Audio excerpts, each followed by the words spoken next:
Bismillahirrahmanirrahim. Alhamdulillahirabbil alamin. Wassalatu wassalamu ala asyrafil anbiya'i wal mursalin sayyidina Muhammadin wa ala alihi wa sahbihi ajma'in.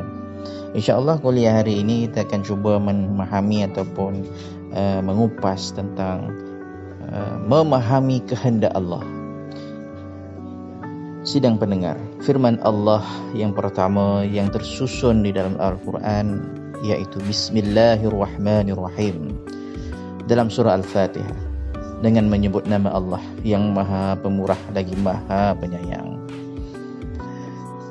Andai kata surah-surah di dalam Al-Quran itu kita umpamakan sebagai surat, urusan apakah sebenarnya surat-surat itu, tuan-tuan? Kita pernah terima surat berlogo agensi-agensi seperti TNB sebagai contoh, bank, mahkamah, dan kadang-kadang kita telah tahu urusan-urusan yang terkandung walaupun belum sempat buka sampulnya. Mungkin kita pernah juga menerima surat bernotakan urusan Seri Paduka Baginda. Pastinya secara prinsipnya kita yakin surat tersebut terlalu penting, tidak kira apapun isinya, kerana ada kehendak yang perlu diutamakan, iaitu kehendak yang di-Pertuan Agong. Andai kata nota awal surat yang kita dapat berbunyi Bismillahirrahmanirrahim, tuan-tuan, apa yang terkesan di benak dan hati kita? Wajar tak kita merasakan penting dan utamanya surat itu? Kerana di situlah adanya urusan dan kehendak daripada penama yang menghantar surat itu, yang bergelar Allah Subhanahu wa Ta'ala. Pada surat ada urusan dan kehendak si penama, tuan-tuan. Jika surat TNB, pastinya ia meminta kita membayar tunggakan ataupun tindakan pemotongan dilakukan. Tahu pula kita nak mencari jalan melangsaikan permintaan si pemberi surat itu. Kerana kita tahu menilai nikmat mempunyai bekalan elektrik. Semua ini hanya berlaku bila surat TNB tadi dibuka dan difahami. Mana tahu surat TNB yang datang rupanya minta kita ambil cek kat pejabat diorang. Begitulah jika surah dari Allah tanpa dibuka dan difahami, janganlah kita memandai-mandai memahami kehendak atau mahunya Allah. Kalau buka pun tak sudi, apatah lagi membaca dan mentadaburnya.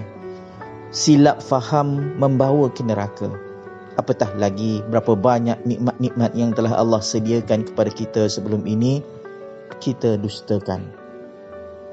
Di balik COVID-19 ini, ayuhlah kita belajar menilai nikmat dan apa kehendak Allah yang sepatutnya kita hayati berdasarkan firman Bismillahirrahmanirrahim saja.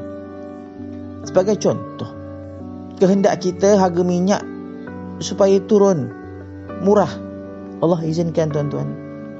Tapi dalam keadaan sekarang kita tak boleh manfaatkan pun. Contoh yang lain, kita berkehendak untuk cuti panjang, Allah izinkan, tapi tak boleh balik kampung, tak boleh bercuti pun. Apalagi kehendak kita nak ada pejabat yang besar, ada kerjaya, ada perniagaan, Allah izinkan. Tapi hari ini nak pergi kerja pun tak boleh, nak berniaga pun terpaksa berhati-hati.